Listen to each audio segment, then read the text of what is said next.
السلام عليكم، ازيكم؟ عاملين ايه؟ وحشوني من الفيديو اللي فات. يا رب تكونوا كويسين. اخباركم ايه؟ عملنا عيش مع بعض كتير ما شاء الله، عملنا شوية حلوين. وقعدنا فترة كده كان الكل بيعمل عيش البطاطا. عيش البطاطا، عيش البطاطا، انا بحب البطاطا طبعا ما فيش اختلاف. بس بعشق حاجة اسمها قرع، اللي هو ده. خلاص. قلت اعمل منه بقى العيش الاسمر بتاعي، بس هعمله بالقرع. بصوا بقى، انا عايزه ايه؟ اوريك الرغيف كده. بصوا ما شاء الله، احنا عملنا مع بعض عيش كتير. تابع الفيديوهات وتابع اللون. بصي ده لونه عامل ازاي. اللون ما شاء الله حلو جدا جدا جدا يعني. مش قادره اوصفلك عامل ازاي. العيش نافخ كله حلو ما شاء الله. حلو جدا. العيش طري قوي. بصي العيش من جوه عامل ازاي. بصي العيش تحفه تحفه تحفه. العيش بصوا، خطير خطير خطير. الحمد لله الحمد لله. مفيش، بصوا الرغيف ده كان مفتوح اهو ونفخ معانا ما شاء الله. مفيش رغيف ما نفخش معانا ما شاء الله. حلو جدا جدا. بصوا، بصوا عيش صحي. طبعا دي القمح عيش صحي. حتى العيش الصغنطوط بتاعنا لو هنتعامل معاه ان هو عيش سياحي. بصوا، طبعا العيش الاسمر بتاعنا صحي. تخيلي بقى كمان لما تحطي معاه بطاطا او قرع. انا المره دي عاملاه بالقرع، حلو جدا جدا جدا. مش قادره اوصفلك من هنا للسنه الجايه حلاوته. وان شاء الله هنعمل مع بعض عيش البطاطا. طبعا عايزين نعرف الطريقه والمقادير، هندخل على الفيديو ونتفرج عليه لاخره. ان عجبنا الفيديو لايك وشير وسبسكرايب. باي.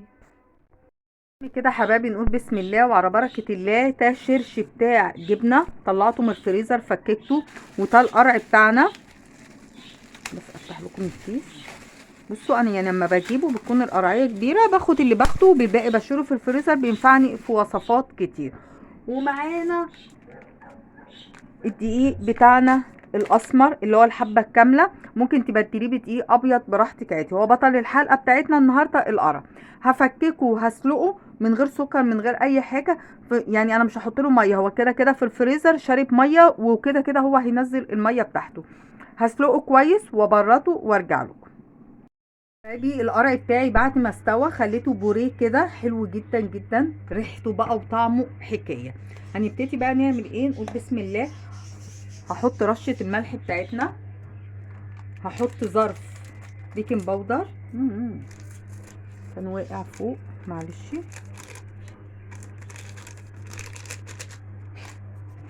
هنحط معلقتين خميرة. اولا عشان دي القمح دوت بيبقى تقيل. ثانيا عشان احنا الجو ساقع. نحط بقى السكر بتاعنا عشان ننشط الخميرة. بسم الله.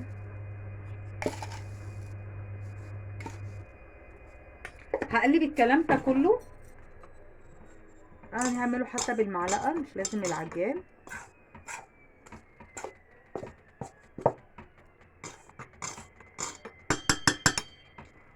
وهنزل بقى بالقرع بتاعي. هنزل بالقرع بتاعي. مش هاخده كله، هاخد شويه كده وهشوف. وهبتدي بقى نديله تقليبه. انا لسه معايا ميه الشرش او الشرش بتاع اللبن. اما الواحد لما كنت بعمل جبنه قريش فباخد الشرش بتاعها.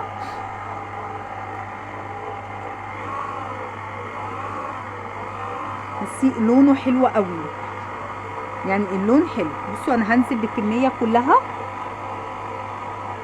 دول حوالي كوبايه.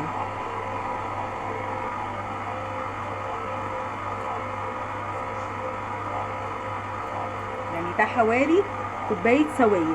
اولا القرع دوت هيدينا نعومه للعجينه جدا جدا جدا.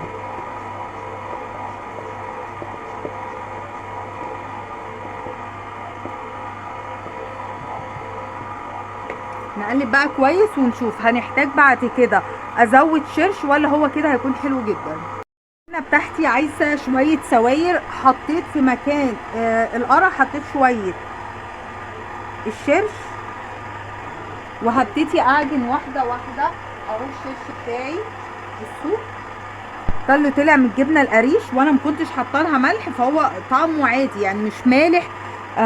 هيبوظ لي العجينه بتاعتي. بصوا يا حبايبي العجينه بتاعتي شكلها عامل ازاي.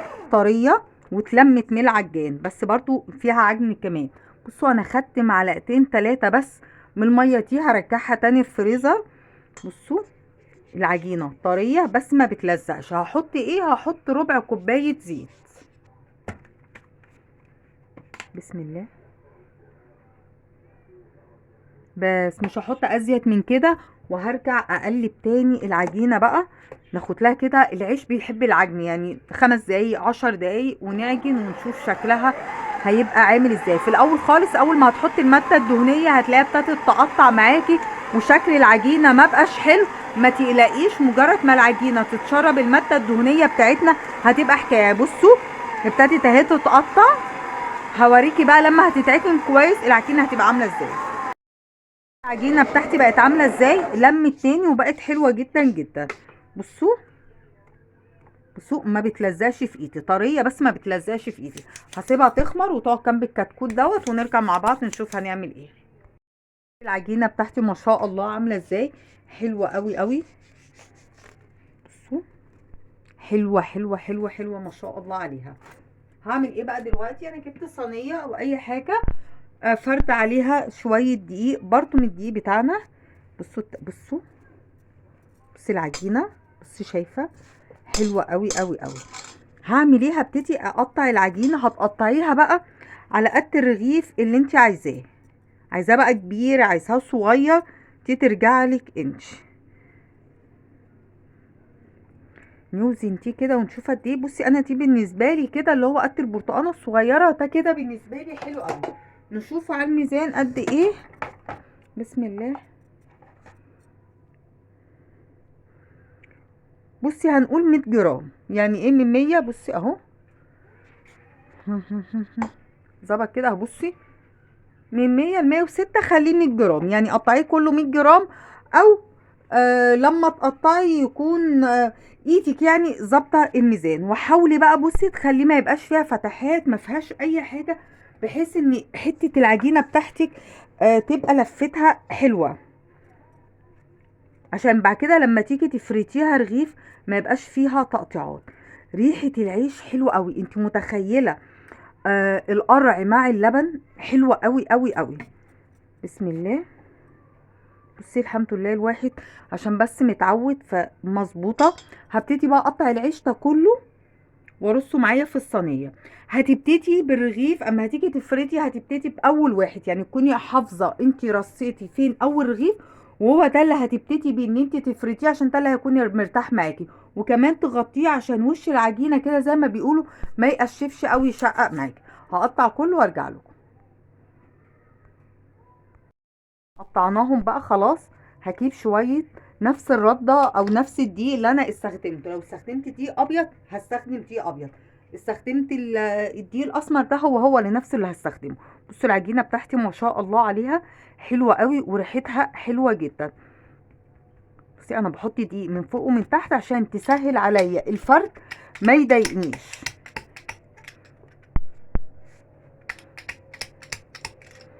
وبعد كده هم قلبه الناحيه التانية. ليه الحركه دي؟ عشان ما يبقاش من ناحيه العيش تخين ومن ناحيه العيش رفيع. نحاول كده على قد ما نقدر ان احنا نفرد العيش بتاعنا يكون قد بعضه كده. حلوه قوي وما شاء الله عليه. هاخده وهحطه على فوطه واحط فوقيه كمان فوطه. نفرد واحد كمان كده. بصوا سمعتوا الصوت الهواء اللي جوه رغيف العيش عامل ازاي؟ حلوه قوي قوي قوي ما شاء الله عليه. القرع فعلا مديله طراوه اكن كريمي كده، يعني تحس ان هو حاجه كريميه كده. وطبعا الريحه حلوه كمان في التسويه. الريحه هتكون شكلها حلو قوي. حتى لون العيش يعني بصوا، هو تحسي ان العيش المفروض ان هو بيكون غامق، لا هو مديني لون كده اورنج خفيف قوي. لا حلو حلو حلو. بصي العجينه بتاعتي عامله ازاي ما شاء الله، حلوه قوي.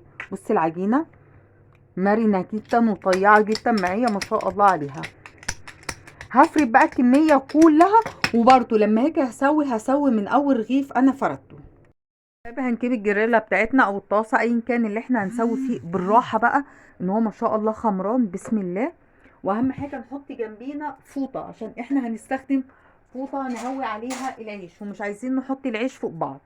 خلاص، ما تصبريش قوي لغايه ما العيش يعمل فقاقيع كده، لا، انا عايزه اول باول كده نديله تقليبه عشان ايه؟ ينفخ معانا باذن الله. ريحته مش قادره اوصفلك، ريحته حلوه قوي قوي قوي، جميله جدا جدا جدا.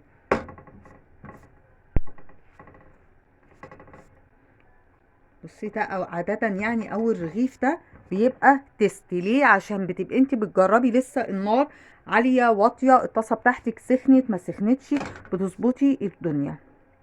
بسم الله. بصي لما تلاقي ايه العيش نفخ من ناحية كده، بصي بالراحة تضغطي عليها. لو لقيتيه لا قدر الله مفتوح من اي جنب، هتقومي حاطة كده المعلقة بتاعتك، هتلاقيها يظبط معاكي ان شاء الله.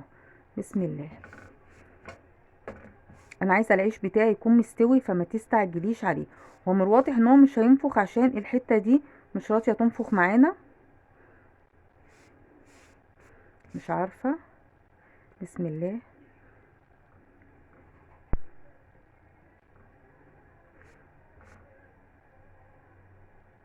في فيها هوا هنا اهو طالع، بس ما شاء الله. بصي بقى لون العيش حلوة قوي قوي قوي، ما شاء الله ما شاء الله. القرع مديله لون حلو، عما هو اساسا حلو. الرغيف اهو ما شاء الله، بصوا نفخ معانا ما شاء الله، حلو جدا. انا قلت اول واحد مش هينفخ. بصي لونه ما شاء الله حلو جدا، والله حتى الكاميرا ظلماء، لا اللون حلو جدا جدا. ريحته مش قادره اوصفلك ريحته. اهم حاجه انا عايزه العيش بتاعي يستوي، هنا في قطع عشان كده بيهبط بسرعة. اهم حاجة ما تحطيش العيش على بعضه، يعني لما يستوي ما تحطوش على بعضه عشان يفطر منفوخ كده. بصي في هوا اهو طالع، بخار طالع، اعرفي ان كده ان هو في قطع، بس الرغيف معايا استوى. بصوا حبايبي العيش ما شاء الله. راجعوا الفيديوهات بتاعتي اللي انا عامله فيها دقيق القمح، اللون مش كده. العيش حلو قوي، ريحته حلوه جدا جدا جدا ما شاء الله، وكله نافخ. حتى في اتنين كانوا مقطوعين من الجنب برضو ما شاء الله نفخ. العيش حلو قوي، ريحته حلوه جدا جدا جدا جدا ما شاء الله عليه. لا مش هتكون اول مره ولا اخر مره ان شاء الله. ومره تانية هنعمل مع بعض عيش البطاطا، يعني احنا عملنا القرع عشان انا بحبه جدا جدا جدا. المره الجايه هنعمل عيش البطاطا ان شاء الله وباذن الله. بصي اللون مدي لون حلو جدا جدا. بصي طول ما هو ما نفخش معايا بصبر عليه واحده واحده، وبشوف كده اتابع التخان طالع منين.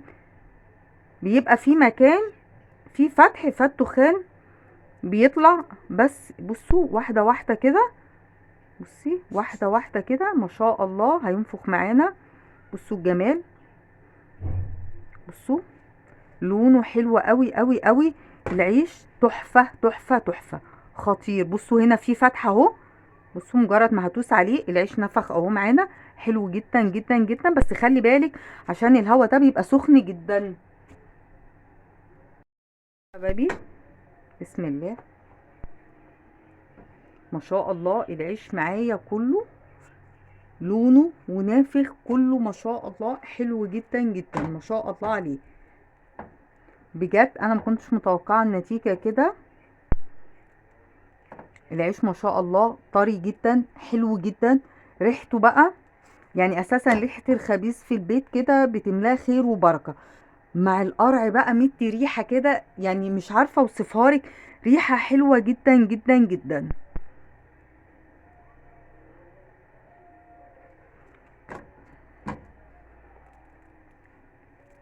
ولو خدتي بالك شويه القرع اللي احنا حطيناهم يعتبر ما خدناش بعديهم اي سوائل.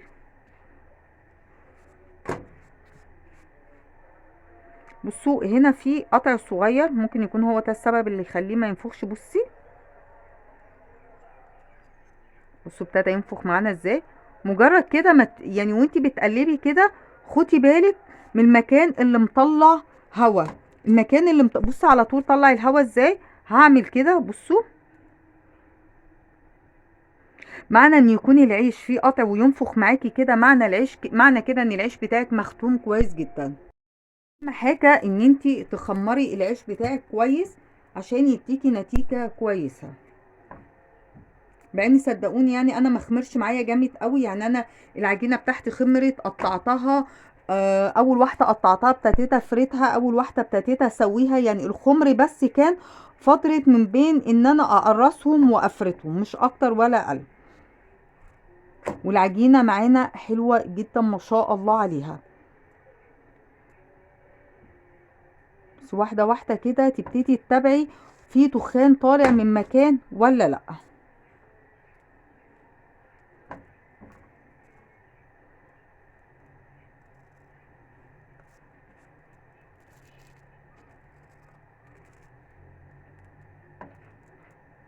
انا مش شايفه دخان في دوت الصراحه.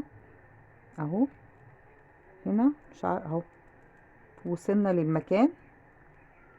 بصي العيش، اصبري عليه عشان يستوي ويبقى حلو جدا، ما يبقاش ني من جوه. مجرد ما هو بينفخ كده اعرفي ان هو استوى من جوه ما شاء الله. خلصنا الكمية بتاعتنا، وطبعا هتلاقوني في كل عيش انا بعمله ده، بس انا نسيته يعني، طفيت النار ونسيته، بس ده ما اتحرقش. في كل عيش ما شاء الله بعمله دايما هتلاقي الرغيف الصغير ده بيبقى فاضل اخر عجينه مع الميزان.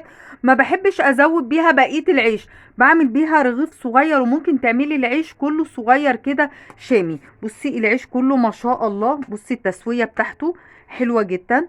بصوا لونه بقى وريحته، انا مش قادره الصراحه اوصف لك جماله وحلاوته.